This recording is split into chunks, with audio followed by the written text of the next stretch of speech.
Hey, everybody. I'm Jane. And I'm Sarah. And you're listening to the Medium Curious podcast, the show that's making the mainstream love mediums. Yay. That's so good. And today we're talking about fear and mediumship. We've gotten a lot of comments from listeners who have shared with us that they're fearful of what mediumship can bring in. So we're going to give you tips. We're going to tell you how to make it safe and what we do to have safe readings. Safe readings, and that maybe even argue with the fear a little bit in our loving way that we argue. Yes. But before we get into the episode, we have an announcement to make. Sarah? Yes, we are going to be doing one episode a season called The Monarch, all about signs that our loved ones in spirit send us. So if you have a great sign that you have been sent from your loved one, please share it with us so that we can share it on the podcast. So what are some ways that they can get in touch with us, Jane? Well, Sarah, they can send us a voicemail through our website, mediumcurious.com. They can just record it on their phone and then email it to us. Or if they'd rather just write it out, we'll read it. So any of these three ways you can get us your signs, and we'll make a whole episode devoted to those beautiful signs. All right. Well, let's talk about fear now, okay? Okay. Let's go back to the fear. We're ready. Here we go. Hi, pretty Sarah. Hi. So we're talking about fear today. Good. Fun. I know. We've actually already recorded this episode, but decided to go back because I was scared. Well, we wanted to make sure that we really properly addressed this topic, and it was comprehensive and other big SAT words. We want to make sure that everyone feels good about it's important. what we're doing. Yeah. Because we've heard from listeners that they have some thoughts and concerns, and they're like addressing sort of the bigger fears that society has about this topic. Well, it's actually no surprise that people are kind of scared of this, because I feel like it's been drilled into us, right, to be scared of spirit communication. Yeah. And quite honestly, I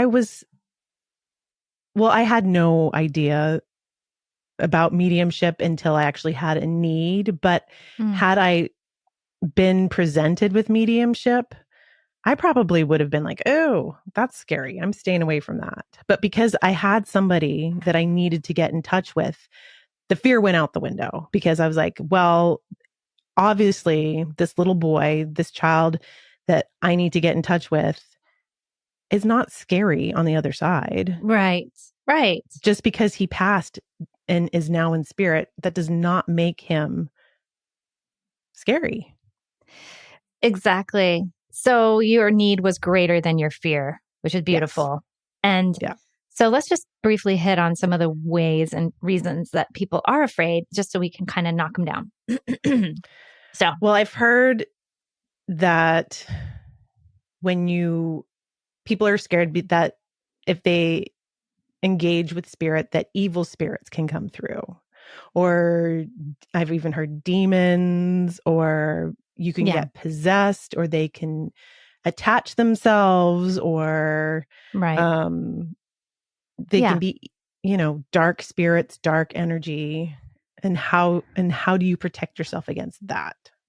Right. So you have answers. We all have answers here.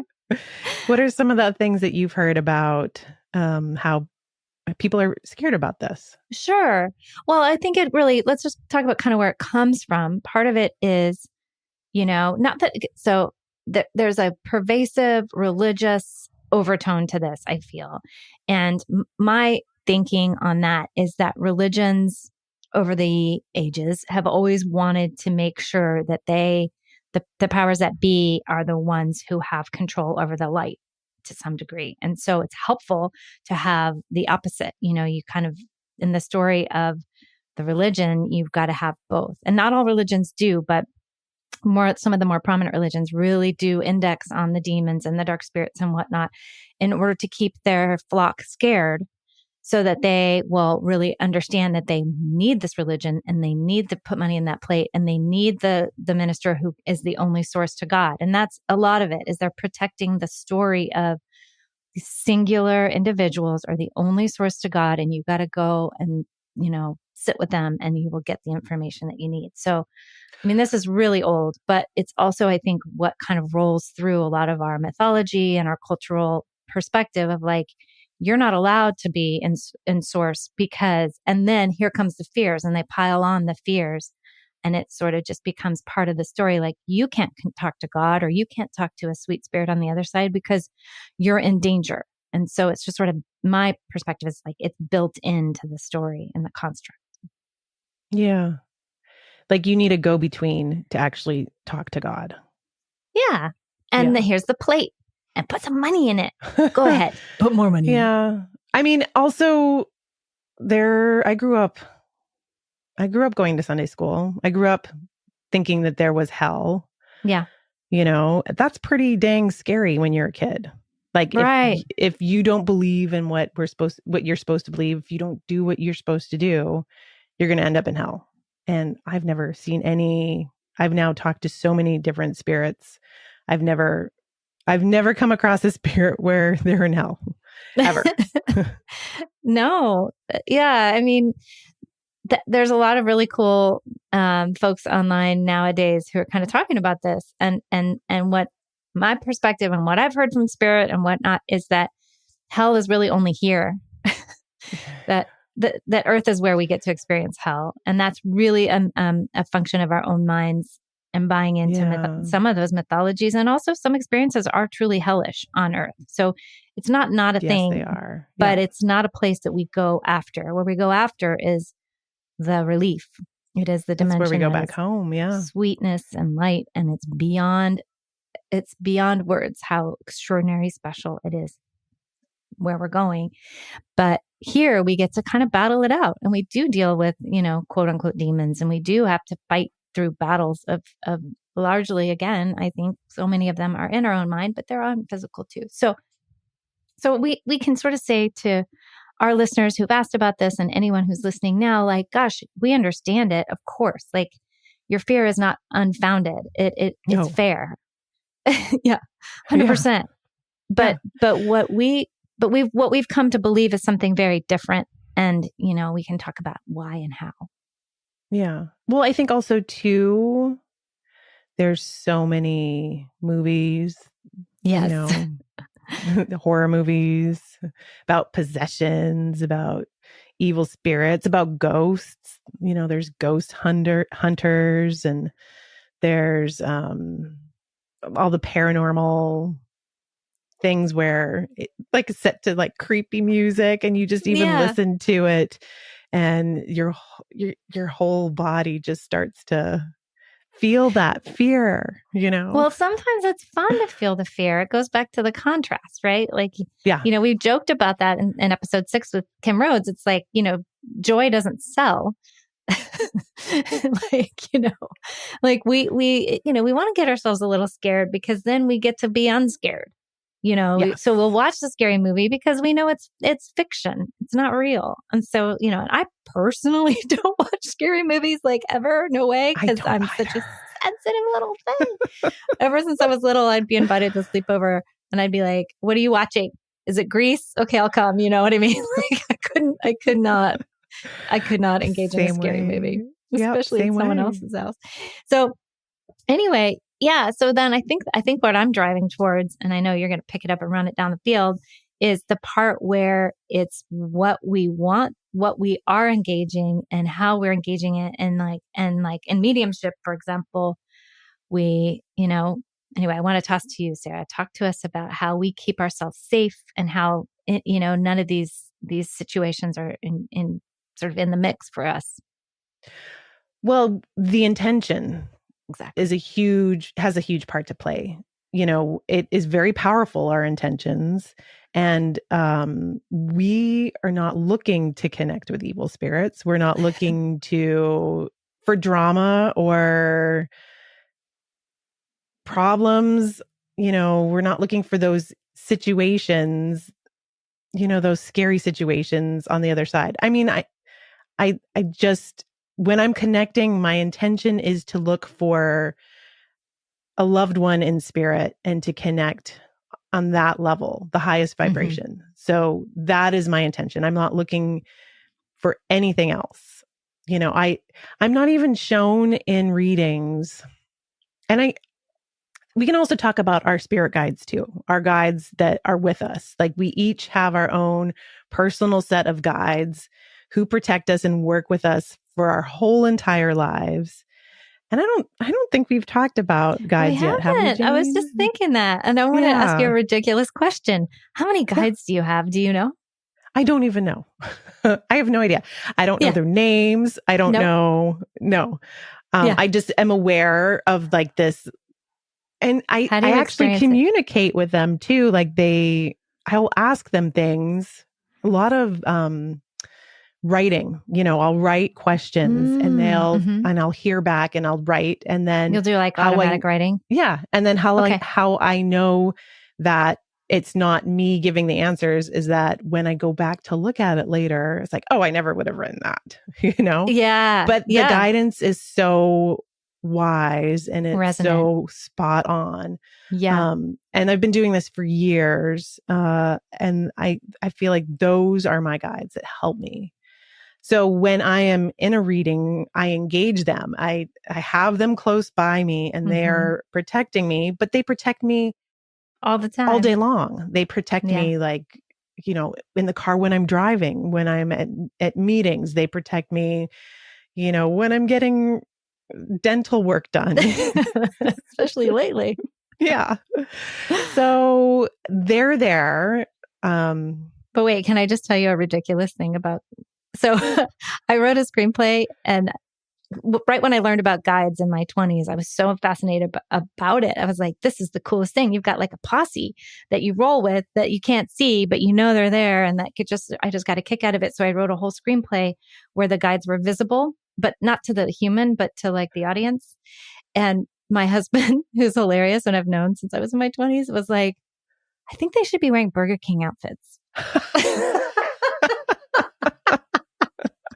Okay, why? I don't know.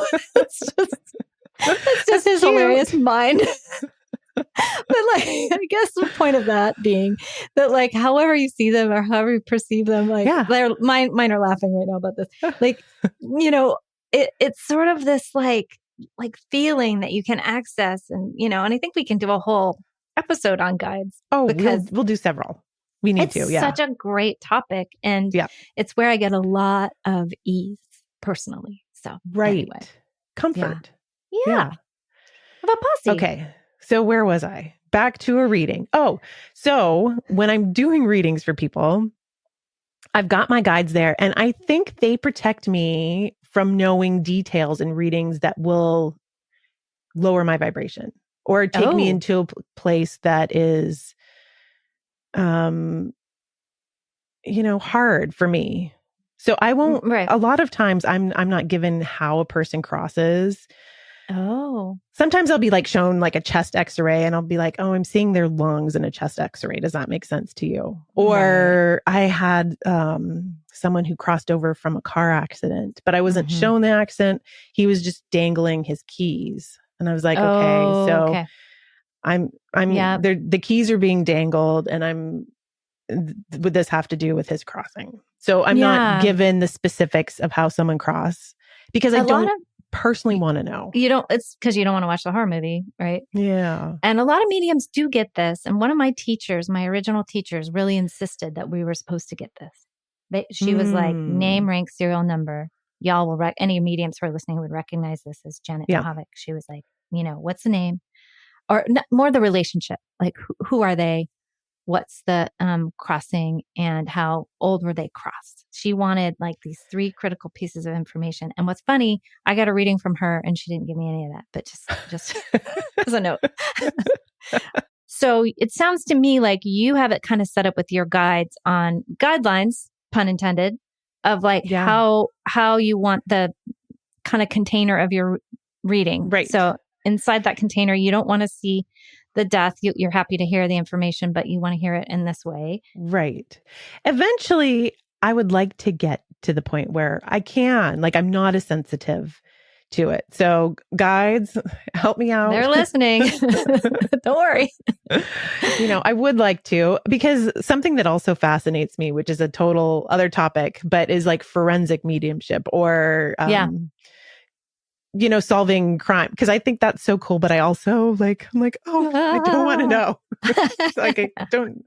So there's something about that too. But maybe I will always be too sensitive for those details. Okay. There's tons of people who do it, and we should have someone on who does it, because it'd be really interesting. Yeah. But I don't know that if you're not called, unless you're called. Yeah, I'm not sure yet. Okay. We can put that on the back burner. Yeah. But we're always developing in ways, and I like to think of maybe someday I will be able to handle that. But right now I'm not. So my guides know, so they don't give me those things. Right. Also, if there's been somebody in their lifetime who seriously wronged their sitter. Yeah, that's happened a lot to me. And one of my favorite listeners reached out to me this week on this topic, that, she didn't want to hear from her grandparents, and she didn't want them to be around. Because I think last episode that she heard was the one where you were saying, my grandpa are around me, and I love that. And they're around, and they've got the sauce boiling on the stove. And what I said to her, and of course I checked my answer with you, was, you're in control. You get to tell them, I don't want you here.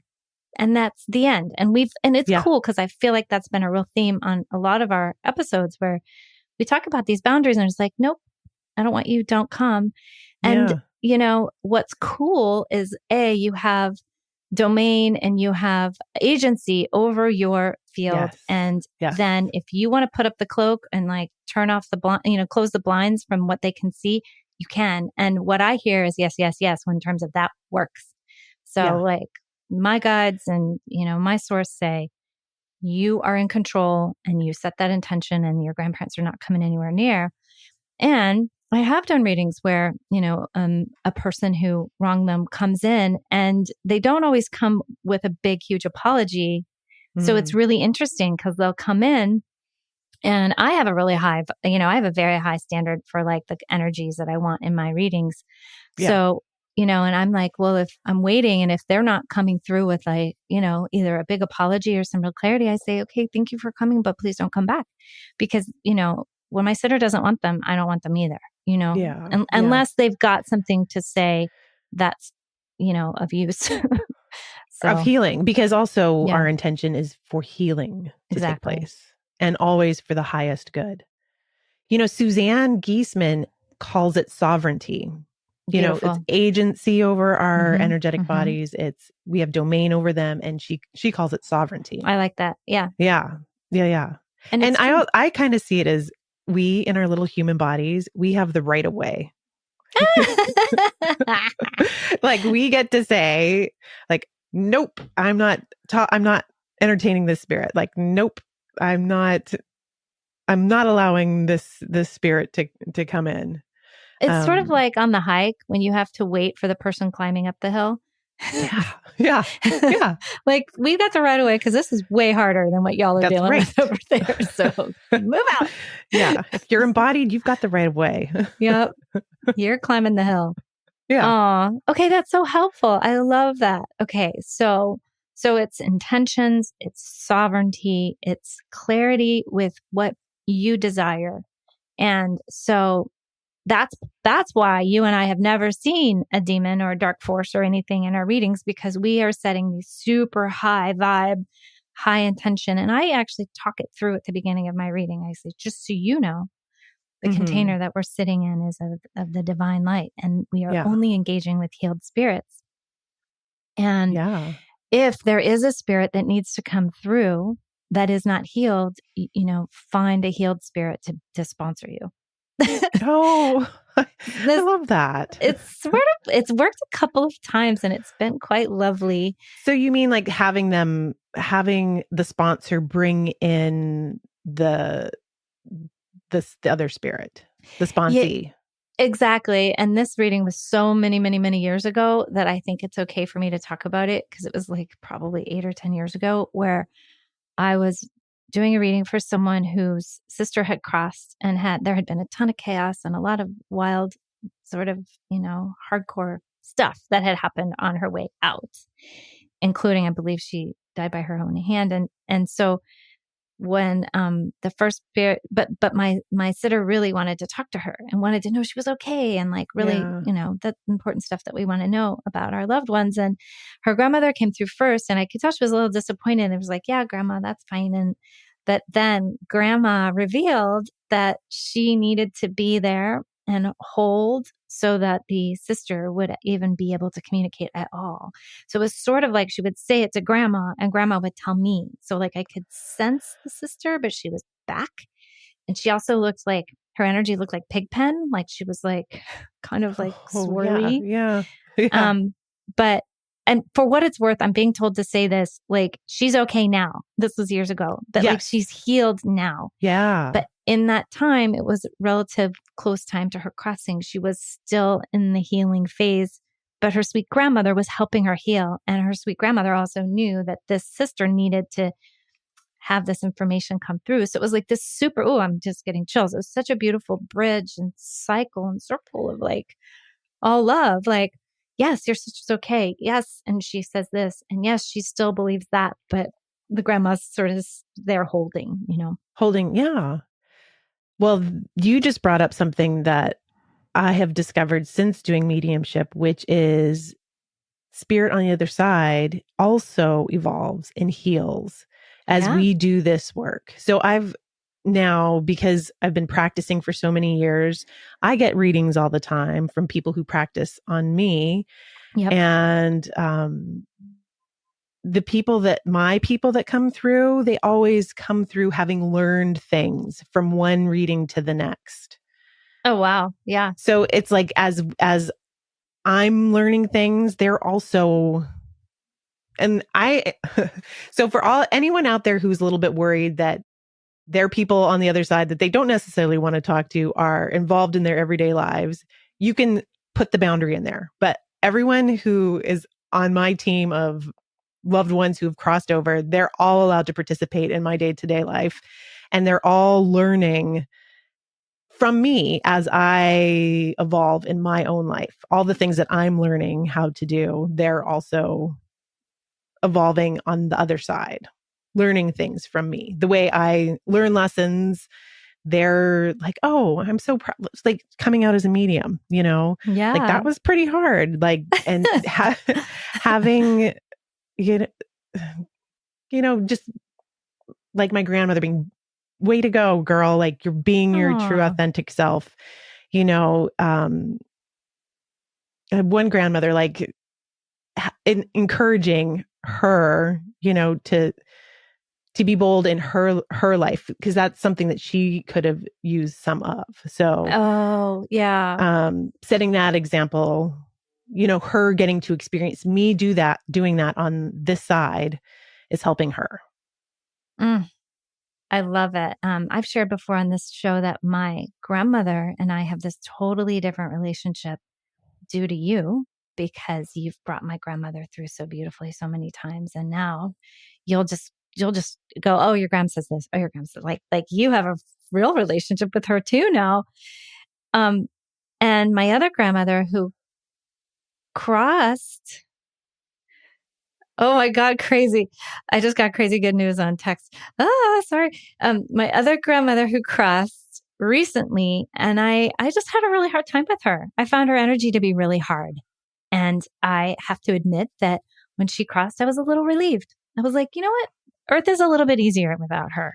And I know that sounds harsh, but I think that's a common experience. And I think that's kind of what my friend was saying about her grandparents. It's like, I'd rather just not. So she came through recently, and I can't even explain, like, she's different. Like, Yeah. I had a very, very good medium who was bringing her through and had all this great evidence. And then what she was saying and her energy that was shining through the medium was different. And I was like, oh my God, I can have a relationship with this grandmother too. Like, Yeah. who's brilliant. Like she's a brilliant woman. She's just like hilarious. She's all these things, but I could not handle her energy on Earth. And now she's like, you can see it. She's bigger. She's brighter. She gets it. Like, she's evolved a ton and our relationship is changing. So I don't know. It's really special. That's a big, it huge is. I mean, it's boon. a huge, the continuation of relationships is one of the most beautiful things about mediumship, I think. So do we feel like because we got into all the good stuff, we always want to go hang out in all the good stuff, but have we answered the questions about fear? Like, are we feeling clear? So I think setting boundaries is huge. Is that if there's somebody that you don't want to talk to, all you have to do is say, I am setting a boundary. I do not want to talk to them. And that has to be respected. So also the intention of not looking. So you find what you're looking for, I believe. Right. So we are not looking for evil spirits. I was warned against Ouija boards and seances and all that as a kid. So I never participated in any of that. And I don't know that I would now, I wouldn't go anywhere near a Ouija board, y'all. Don't. I mean it. Cause that is kind of like, it's a portal. Yeah. It's a place to engage with like mischievous spirits. And I don't think they're demons. I just think there's some energies that are sort of wandering around wanting to party. And you just don't want to party with them. That's all. Well, okay. So here's another thing. Sovereignty, our domain, agency over our energetic systems. We've talked about this before and how neither you nor I drink. Yeah. Or do anything. I'm totally sober, 100% sober. sober. Yes. And I wasn't until I became a medium.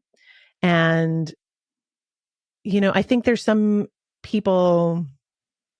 So I know for me, I like drinking for such a long time because I am such an empath. I pick up on everybody's energy.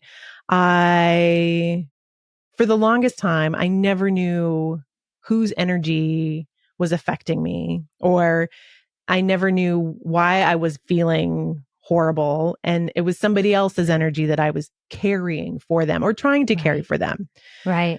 So I was a bartender and I would interact with people all the time. And not everybody's aware of their energy or their feelings, and especially in a bar.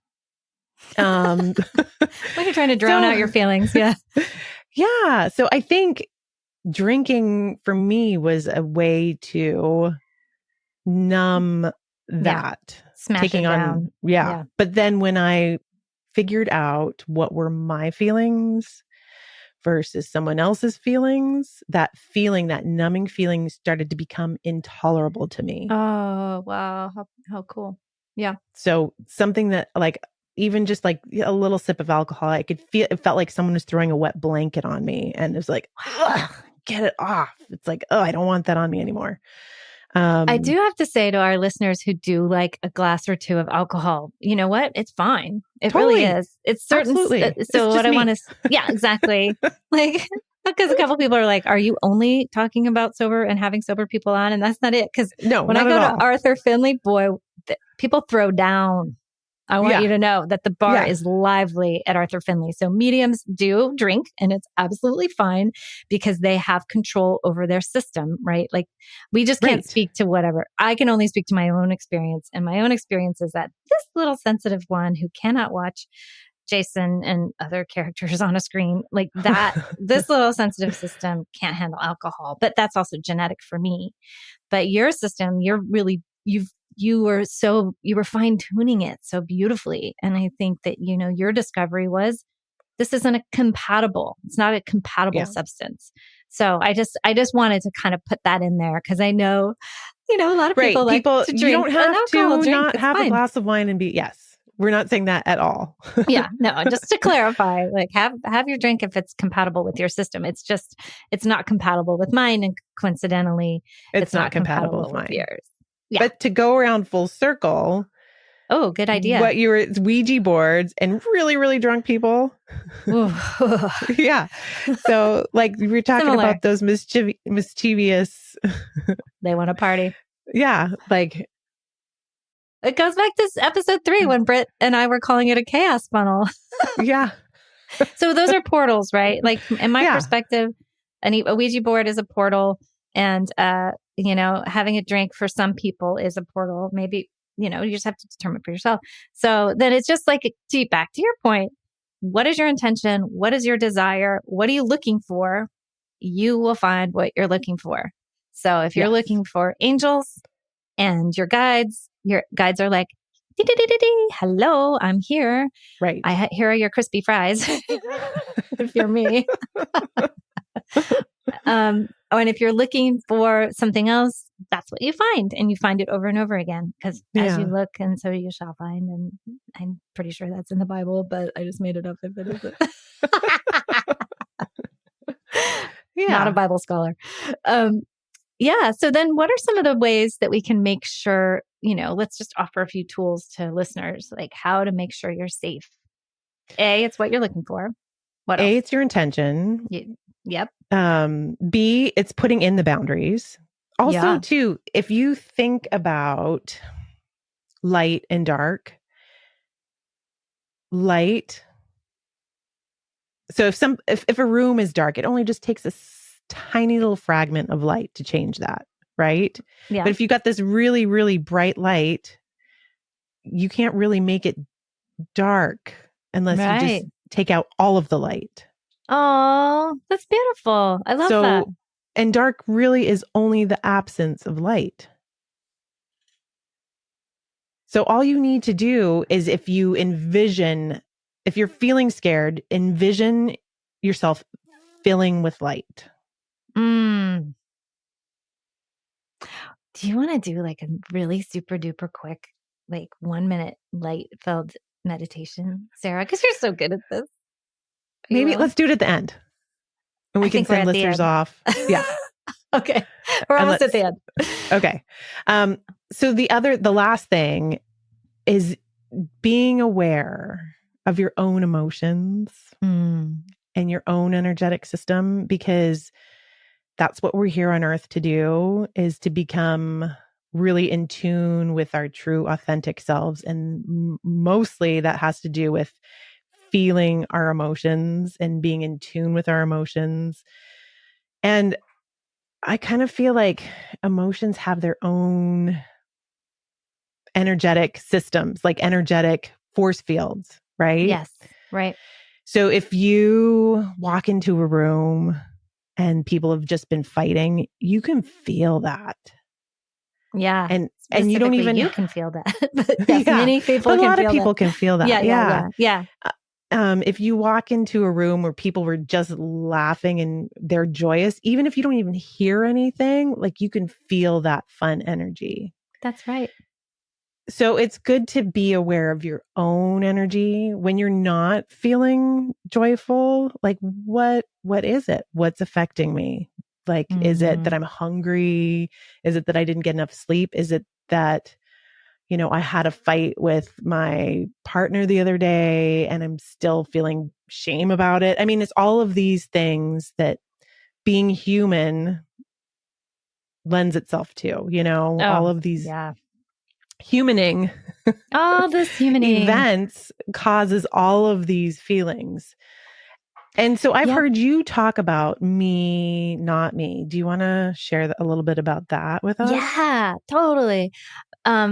So this is a tool that was gifted to me in the energy class that I've mentioned before. Linda Cicera, this is her work that I'm allowed to share because it's embodied in me. And so the way this works is essentially we know that we have a bubble, our aura, which is like, 6 to 8 feet around us on all sides and all dimensions. There's that bubble. I like to call it the Glenda the Good Witch bubble. That's my favorite way to visualize it. And within that bubble is only you. You and nobody else. And a lot of us carry even our kids and our spouses and random people who pissed us off on the road. We carry in our bubble. And that's only because it's a habit and it's something that we don't even necessarily track. So the me, Right. not me concept is that you check your bubble in your field and you notice if there's anything that's not you. And then you use any cleaning implement that works for you, broom, vacuum, whatever.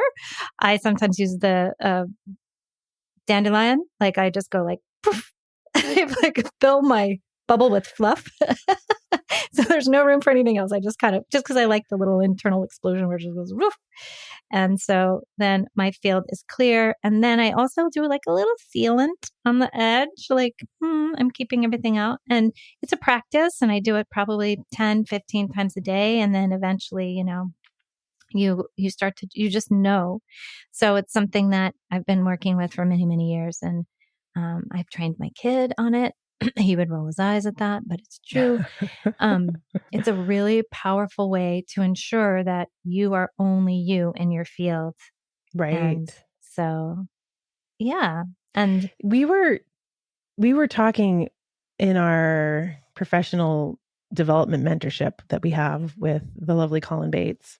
woo woo. And Shout there out. was a question from one of the people in the class about leaving a session, leaving a reading, and still feeling their energy of the spirit that she had brought through. And she was talking about trance mediumship. Yeah. And so when you go in very, very deep and you let spirit kind of talk through you. And so he was saying the same thing. You have to know what you feel like, what your energetic feels like, what your body, your system feels like. And then you will know any energy that is not yours. And all you have to do is say, okay, I Get out. release you. Please leave. Yeah, I love get it. out. You're like, I release you. And I'm like, get out. Yeah. Different styles. It all works. Yeah. Thank you for Lovingly, coming. goodbye. Come again soon. Off. You're so sweet. I'm not. But it's the intention. And it's also knowing what your energy is and what someone else's is. It's discernment. It's what does my energy discernment, feel yeah. like? And the way you learn what your energy feels like is you keep asking and you keep checking it in meditation, and you get like that Me Not Me tool. If that works for you, you could sing your own name and see what doesn't resonate in your field. That's a really beautiful way to check your Me Not Me. So these are all just little tools to put in your little toolbox as you cruise along your spiritual path. Yeah. And being a student of yourself. Oh, I think. That's deep. Well, yeah. I mean, I firmly believe that's what we're here to do. And you serve everyone in your life so much better if you know yourself. Yes. Yep.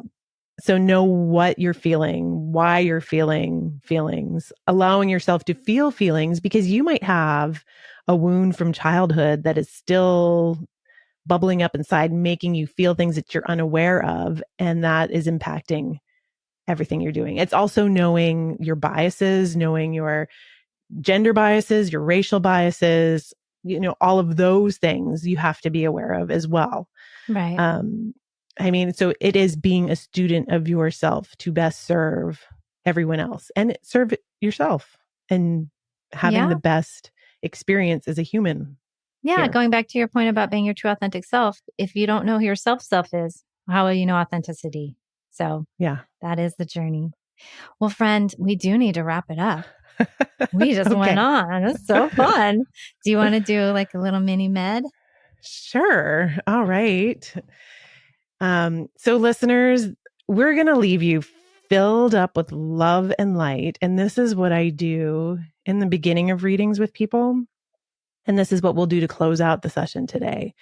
So if you're driving, maybe don't do this. But if you're just sitting there, just relax and close your eyes and just breathe with me and Jane for a minute. So take a deep breath in and slowly exhale. And as you do, let the gravity of the earth just hold you.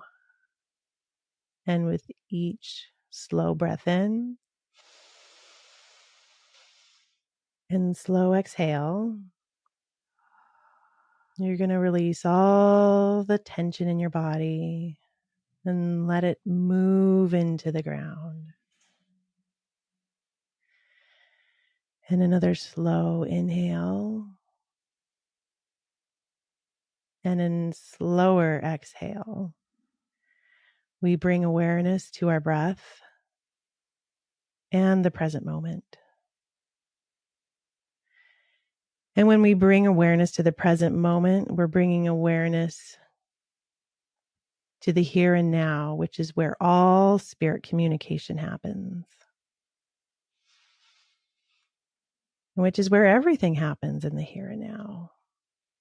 And just allow your roots to grow deep into the earth, knowing that you're grounding yourself as you do this. And as you ground yourself, that's a way to be safe in spirit communication.